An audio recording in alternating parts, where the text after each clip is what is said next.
dugsiga sare ee Ayatiin Secondary School ee magaalada Boorame ayaa maanta munaasabad abaalmarin u qabtay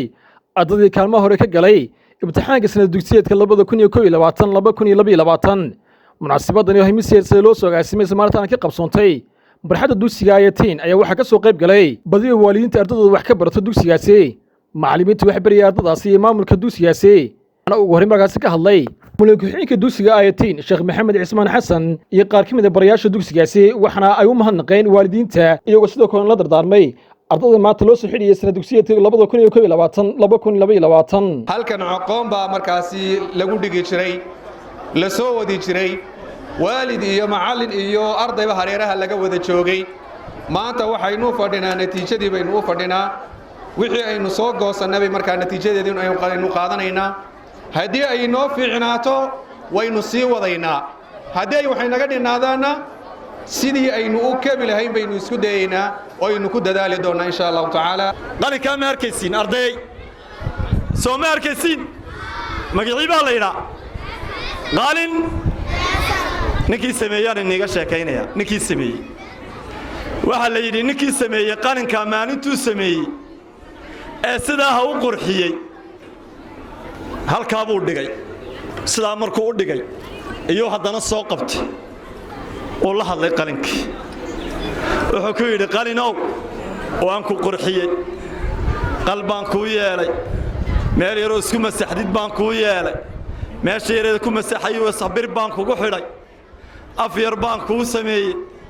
waad qurux badan tahay hadda iminka shaqadaad galaysaa waad shaqaynaysaa laakiin waxaan ku sheegayaa qalinow dadweynaha aad u shaqaynaysid waxaad arki doontaa mid kugu qoraaya markuu dhowxaaga u baahan yahay ilkaha mid ilkaha kugu qoraya dadka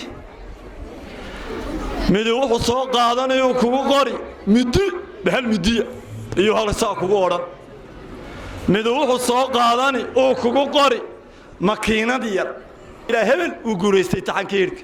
hebel tacliintiisu waa sida hebel inta macallin iyo waalidku uleynaya ku dhibay dhooxaagay u baahan yihiin inaan noqotid ku loo aayo sida qalinka nin kastiba u qorayo dhuuxiisa u doonayo waxaan leeyahay dulqaata geestadu waxay halkaas ka hadlay qaar ka mid ah waalidiinta ardadooda wax ka barata dugsiga Ayatiin ee magaalada Boorame waxana ugu mahadnaqeen maamulka dugsigaasi waxbarashada tayada sareysa oo bixiyo run ahaantii haddaynu nahay waalidiin asadka ugu weynaynu haysanno waa ubad baryahan ubadka waxa dhacday akhlaaq darro aad u ballaaran ayaa ka jirta kaasoo ay kala kulmayaan baraha bulshada ama waxyaabaha loo yaqaano moobilku inuu ka qayb qaadanayo inuu hadduu ilaahay ku fasahaadiyo ardaydii markaynu waalid haddaynu nahay marka loo dhigo ardayga halkan wax laga siiyo waalidiinta waxaan ku boorinayaa inaan ardayga dabada hayno oo aan ku dadaalno oon ka war hayno waana u ducaynayaa ilaahay inuu kuwii mustaqbalkoogu fiicnaado noqdo oo ku mustaqbalkoogu fiicnaado insha Allah ku faa'iideysto waxbarashadaasi inay dadaalaana waan ku dardaarayaa annaguna haddii aan waalidiin nahay waanu ku dadaalaynaa intii karaankaya ah idinkuna ilaahay idigu asturo marka ay idin yimaadaan in sida oo kale adiguna ugu dadaashaan idigoo dadaalaya ugu dambeyntii waxa halkaas ka hadlay maamulaha guud ee dugsiga Ayatiin Secondary School ee magaalada Boorame Cabdirashiid Cabdilaahi Cilmi waxana uu ka waramay tayada waxbarashada dugsigaasi isagoo sidoo kale goobtaasi ka dhawaajiyay deeqa waxbarasho uu bixiyo dugsiga Ayatiin isagoo arrimahaas ka hadlayna waxa leeyahay ka mid ahaa dugsigani wuxuu ku soo bilaabmay ama ujeedooyinkiisu ahayn ujeedooyin waxbarasho tayada inuu bixiyo wuxuu ku soo bilaabmay tiro kooban oo ardaya iyo macallimiina maanta isha macallina waxaad arkaysaan barxaddii dugsiga way naba qaadayso way naga wada taagan bulshadeennii aad buu u anfacay oo dad badan baa maanta wax bartay oo meelo badan ka gaadhay in badan oo kalena maanta way ku jirtaa processkii iyana wax ka baratay dugsiga dugsigu waxa uu ka kooban yahay laba qaybood oo gallinka hore iyo gallinka dambe isku geyn waxa uu dugsiga wax ku barataa arday ka badan 950 arday oo labada gallina waxa maanta inuu xafladooda u fadhinaa oo iyagu halkan inoo jooga 800 oo arday tira ah in maanta la siiyo imtixaankoogii naqliga ahaa ama waxa weeye natiijadii sana dugsiyeedka lagu soo xidhaayay sidoo kalena la abaal mariyo ardayda guulaysatay ee kaalmaha hore gashay waanu ducaynaynaa